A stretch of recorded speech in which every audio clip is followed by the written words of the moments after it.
Hey there folks, John here with you, my lens, and today I'm coming to you with another knife-related video. Today we're going to be looking at this Shirogorov Tool Kit. I don't actually know if that's the correct name for this product because this product doesn't really exist here in the United States. So far it's something that has only been available in Russia. And there are very few people in the United States that have them as of this recording. It's only people that have been able to buy them off of private individuals located in Russia and had them sent here to the United States. In my case, I was able to acquire this from a Shirogorov collector in the online community that I've come to know and kind of struck up a friendship with, and he was kind enough to let me acquire this from him. Which I really appreciate because, again, right now, I have not been able to buy a Shirogorov driver tool. The reason why the driver tool is something that I was looking for is that it is the only way you can get all 4 of the bits that you need to be able to work on every size of Shirogorov production knife. And again, I want to emphasize it's just for the production knives. The bits work on the standard Shirogorov slotted screws or hardware that are found in the production knives.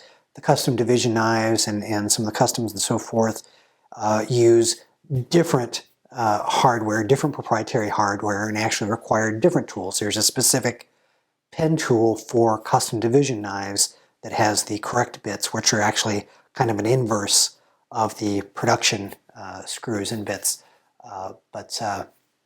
Let's go ahead and take a look at what's in this little toolkit that again right now is a Russia exclusive. My thought is this will probably be coming to the US at some point. There's just been no official indication of that so far.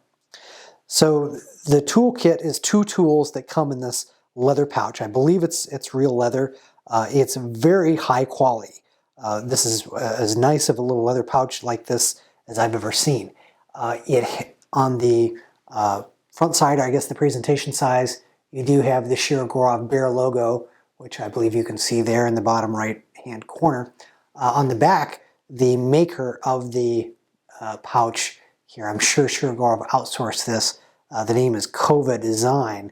I haven't been able to necessarily find them in a kind of a quick online search. I'm assuming this is a Russian company, but I don't know that for sure. Again, I wasn't able to identify them. Inside, we've got a couple of things here. The first thing, and this is a unique tool that I'll go ahead and pull both of them out here. Again, there's 2 tools that come in here. The kind of unique thing that we've never seen before from Shirogorov is this neat set of tweezers. Now you might be thinking, well, why the heck do you need some tweezers? Well, if you've watched any of my cleaning and maintenance videos that I've done on the Shirogorov knives that I've acquired recently, you will see that particularly the production models that I've purchased have the multi-row bearing system with stainless steel bearings that are not captured. Individually those balls can come out, and if you're doing a real good job of cleaning, you'll actually remove each one of those bearings from the little cage that they're in. Again, they're not captured in that little cage, but they do sit inside it, and you really should remove those and clean them really well, and then put them back. And the only way you're going to be able to do that is with tweezers. Now, in at least one of my videos, you'll see that I use just this set of cheap tweezers. I call them jeweler's tweezers because they've got a very fine pair of tips on them, I think for working on small parts like for watches and things like that. I got this with some watch tools that I purchased in the past. This set, the tweezers themselves appear to be made of titanium and very, very well milled. Pretty sure these were done by Shirogorov. I don't think they outsourced this. The milling work is fantastic. You can see there's milled texture parts here where you would put your hand for doing really fine work, like getting those little bearings picked up and put back where you want them. And on the insides of the tweezers, there's kind of a little crosshatch pattern here to give them some grip when you're picking up those tiny slick little bearings. So really, really very nice. There's some, the typical slotted screws, Shirogorov screws on both sides, kind of giving it some more brand identity, as well as the bronze cap here does feature the Shirogorov bear logo, which hopefully you can see here. So really just impressed with all the detail. This is functional art here. This is something that you just don't see every day. This will be very useful for when I do cleaning and maintenance work on my Shirogorovs. But it's all the details that are in these that really make them so attractive and sought after by enthusiasts. Of course, the other thing, which is kind of the main attraction for the toolkit, is the driver. Now, the standard driver that is available in the US right now is almost identical to this one. It just features a plain titanium cap. It does not have the bronze anodization that is present on this one. Kind of nifty that the two tools do match. I kind of like that. It has a driver head on here that has a magnet in there so that the bits will stick. If you unscrew the head, it will kind of pop off, and there will be a little bit of force when you get to the end of you can see it's spring loaded because inside here are the bits, and there is kind of a spring that forces them to come out. And you will see that I have all four of the bits that you need to work on any Shirogorov production knife, from the the Hot Hand Zero neon size knives all the way up to the larger F95, even the 110, 111s. These bits will accommodate the proprietary Shirogorov hardware on all of those knives. The frustrating thing about these pen tools, again, here's one of my previously reviewed Shirogorov pen tools, is that none of these pen tools come with all four bits. The first pen tool that I got previously reviewed here on the channel had 3 bits that basically could work on everything but the Hot Hand Zero. Well, I have a Hot Hand Zero in addition to an F3 and an F95. I needed that smaller bit. I was able to get this third-party aluminum bit here from Razor's Edge Knives, which is a help for sure, but it's not as elegant of a solution as having the driver that is made by Shirogorov that has all 4 of the tools present. Let me reassemble. Let me put the head back on the driver now. I will say that what I will likely do, because this is a little bit of a pain to get the bits back together, get them shoved in here, and then when they're under the pressure of that spring, you've got to get the head screwed back on. It's not difficult by any stretch of the imagination, but it's a bit of a challenge. The threading I'm not real impressed with here on the tool. You got to get it matched up really well to be able to get this head screwed back on here. Kind of difficult to do on camera. There we go.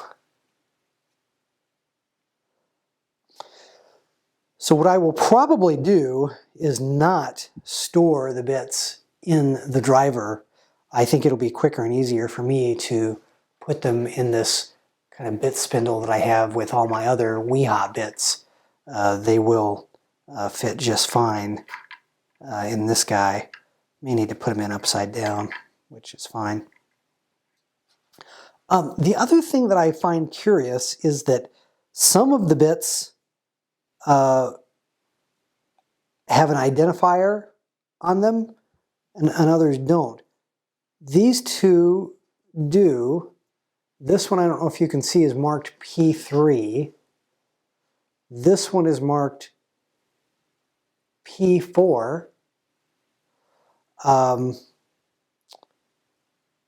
These bits, however, do not have any designations.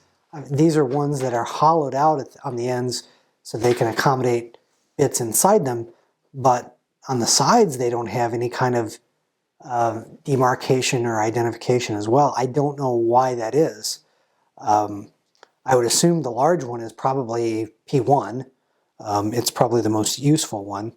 Well, with these guys being P3 and P4, I guess, you know, that if that logic was holding true, this would be P2. I don't know. I don't know why two have a demarcation and identification on them and the others don't, or what that even corresponds to. I will say that this toolkit here really does appeal to the hardcore Shirogorov collector, someone who's a real enthusiast and someone who appreciates the detail in these tools that Shirogorov put into them. In the case of the driver, it may not be to everyone's liking. It's okay. It has some good functionality. You know, the end cap does spin as you would expect, so that you can go backwards and forwards without having to reposition it in your hand or unscrew anything to be able to go in reverse. So that's kind of a must-have in any driver. And it is nice that you have you know, the grip areas where you can put your fingers on this one. So I do like that. Because the tube is designed to contain the bits, it's necessarily narrow. If it were larger in diameter, the bits would kind of rattle around, I think. And I personally like a little more, a little thicker driver. This is my Kerr knife and tool driver here that you know, has some nice O-rings on the bottom part of the driver to grip. And this one's fantastic. I really do like this one. Now, one nice thing about this driver, again, this is going to be very expensive. The normal driver alone is $200. The kind of the standard edition one. Again, with this not being available in the US, it's hard to say what it's going to cost, but I would say it's easily going to be north of $400, given that you have two tools, and I think there's probably more milling time involved in the tweezers here. They probably put more effort into the tweezers than they do the driver. So I would expect it would at least be $400. Again, it has a nice carrying case too. These aren't cheap. You probably buy them because you're more enamored of these and the company that manufactured them than, and you appreciate the detail that went into them. You probably buy it more for those reasons than you do because you need to take apart your knife. I do know there are people who are out there that kind of have all kinds of improvised solutions for taking apart their knives. Sometimes they use a penny, or they may use other kinds of slotted bits that they put tape over, and those will probably get the job done. But I don't get why you spend all that money for one of those nice knives. If you intend to take it apart, why not spend a little extra money and get a tool designed by the manufacturer for the job? I think that makes a lot of sense to me. And I do appreciate the craftsmanship that goes into these tools.